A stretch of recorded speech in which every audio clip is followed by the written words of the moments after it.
Muito bem, amigo telespectador, você aí de Macaé, Rio das Ostras, também São Francisco de Itabapuana, São João da Barra, você se acompanha também pela internet em tempo real, lá de Quissamã, né? Terra Boa, né? Pois é, todos aí acompanhando o seu boletim do esporte, a gente recebendo e-mails, a gente agradece o carinho da audiência. Sidney Ribeiro está aqui hoje, a gente vai comentar nesse segundo bloco, vai comentar os resultados de ontem pelo Campeonato Brasileiro, né? A gente não poderia deixar de dizer que, mais uma vez, né, para aqueles que são contra aí vamos dizer assim, a nação rubro-negra, né, porque é a maior torcida do Brasil, o Flamengo salvou a alma, a honra dos cariocas ontem, né, vencendo o seu jogo. Mas vamos começar a falar, rapaz, do Vasco da Gama. Você sabe que hoje, quando eu vinha para cá, o bloco da gozação na rua já começou, dizendo, e aí, rapaz, o Vasco acertou ontem na Mega Sena, né? Outro já está dizendo a mim que o Vasco está fora de época, na época da loteria esportiva, os 13 pontos e não sai dos 13 pontos. Aquela coisa que você tem que aceitar, porque realmente a coisa está feia, né? Estão esperando aí agora 2 reforços, né?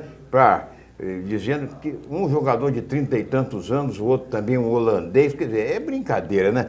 Meu caro Sidney, muito boa tarde, amigo. Prazer enorme ter você de novo aqui. Ô Luiz Cândido, boa tarde, prazer estar aqui com você, com o Sergião, com o pessoal do Terceira Via, os assinantes.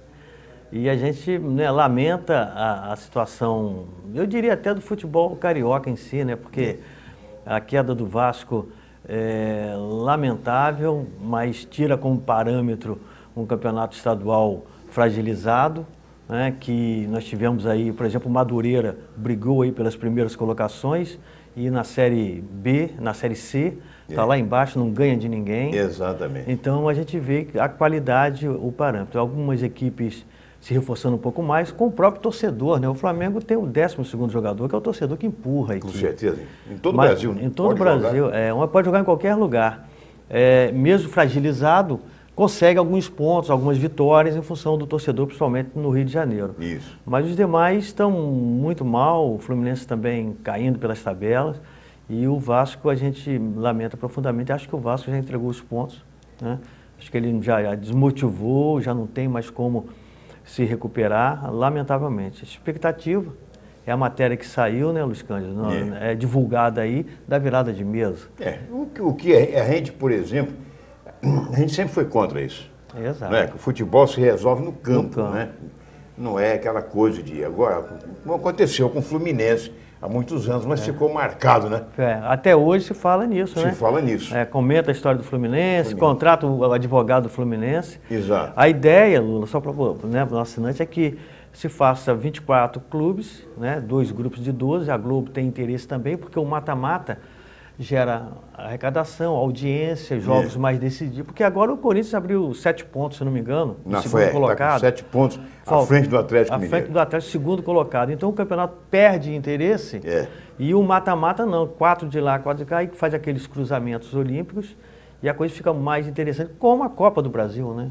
Exatamente. Então a ideia seria essa, né? Fazer essa virada. Eu acredito até que vai vingar, sabe, Lula? Acredito até que vai dizendo, inclusive, que os dirigentes dos clubes também teriam interesse, e capitaneados, evidentemente, pelo Eurico Miranda, e outros também, que estão lá embaixo, estão na tabela, porque eles prometeriam fazer assim, uma blindagem, né, em torno do presidente da CBF, que vai ser pressionado aí nessa CPI. Né, da corrupção e tal, aquela coisa da entidade. Então, mas esse é o quadro. Eu ia sugerir até que o nosso Márcio Reinaldo, doutor Marco Brito, né? O doutor Marco Brito tem um prestígio muito grande no Rio, lá em Niterói, né? É uma pessoa muito bem articulada, conseguisse, com o seu Eurico Miranda, com o pessoal lá, o amistoso do Roxinho com o Vasco para comemorar, né? Comemorar o acesso à Série B, né? Isso seria uma boa, quem sabe. Bom, mas o Fluminense perdeu também ontem, ele perdeu para o Corinthians lá no Itaquerão, né? Agora eu gostei de um garoto do Corinthians lá, rapaz, que fez 2 gols, que fez um gol, o segundo gol, que o primeiro gol abriu a contagem, fez uma jogada individual. Muito bonito. Não foi bonito? um garoto de 21 anos e que entrou no lugar de Elias, que está servindo a seleção brasileira, né? O Corinthians, assim como o Flamengo, eles têm jogadores de base muito bons, porque é a maior torcida, né? O Flamengo é a maior torcida do Brasil, o Corinthians é a segunda. Então a garotada toda vai, se fizer uma boa triagem, colhe bons jogadores, né? O Malcom, que é o jogador que joga pela extrema lá do time do Tite, joga bem, bom jogador, garoto também. Esse menino que entrou ontem, me fugiu o nome dele aqui, mas fez um belíssimo gol de muita categoria, jogou bem também. E o Tite é um grande treinador sério, né? Trabalha bem, o Corinthians jogou muito bem, né? Trabalhou muito bem as jogadas de ataque, movimentação, e poderia ter dado uma goleada no Fluminense. No primeiro tempo perdeu muitos gols, muitas oportunidades, e mostrando aí a fragilidade. Acho que o Corinthians está de vento em popa, bem treinado, e não tem como resolver não. O Fluminense, eu acho que priorizou, Luiz Cândido, a parte do marketing do Ronaldinho Gaúcho, mas tecnicamente foi terrível para o time, porque o Ronaldinho não marca, o Ronaldinho não está atacando, não está criando, né? E o treinador fica sem jeito de tirar. E é um jogador que você vê que ele não fez nenhum sucesso no México, né? Exato. No futebol mexicano. Ficou no banco lá, inclusive. No banco, entendeu? Foi recebido com uma festa lá no México, como uma maior contratação de todos os tempos do futebol mexicano. E acabou dando no que deu. E o Flamengo venceu, né? O Flamengo venceu bem. O Oswaldo é um bom treinador, né? Ele trabalha sério, as equipes dele são bem organizadas, tecnicamente, taticamente.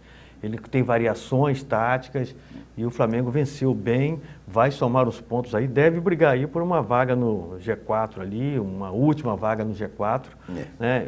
Está subindo de produção. O treinador é um treinador que não é espalhafatoso, né? O Oswaldo é na dele. Tranquilo. Tranquilo, cobra. E o time tem que render. Né? Eu considero o trabalho do Oswaldo, até o comportamento dele, assim, um estilo de Tite, né? Exato. Tem uma certa semelhança no trabalho. Exatamente. Né? A gente vê a decadência do Vanderlei, né? Exato, pelo amor de Deus. O Vanderlei está a decadência, onde está entrando, está afundando os times. O treinador do Vasco, Jorginho, por exemplo, eu vejo ele como um cara sereno, um cara tranquilo, um cara até educado, né? Você vê que ele chamou o Zinho, por exemplo, para ser o auxiliar técnico dele. Mas não adianta, pode vir o técnico que for. Entendeu? É o momento, né, Luiz? Isso é o Guardiola, quem quer que seja, aquele técnico do Chelsea também, aquele português, né? O Mourinho. Não adianta, não tem jogador, não adianta. Esse lateral esquerdo do time do Vasco, é muito ruim, amigo. O Vasco tá além da maré, né? Uma maré negativa, né? Já teve aquele estigma de cair pela terceira vez, então vive um momento realmente muito delicado. O Vasco, só numa virada de mesa, o Vasco não tem mais recuperação, infelizmente, né? Tudo pode acontecer, mas dificilmente, não acredito. E a gente lamenta muito como desportista, como jornalista, como pessoal do futebol. Eu torci muito para o Vasco nos últimos jogos, sabe? Mas perdeu algumas oportunidades claras, perdeu alguns jogos que poderiam levantar o astral do time.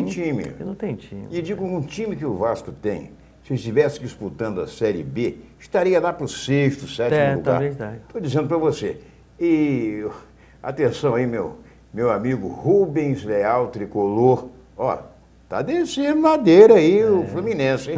Meu amigo Serjão aqui também. Fluminense tem que alguém dar um jeito também, porque senão está se afastando cada vez mais da zona, né, do G4. Do G4, já não é isso mesmo? Está bem distante. Já. Agora, para os tricolores, uma notícia boa: o Fluminense ontem foi o campeão brasileiro.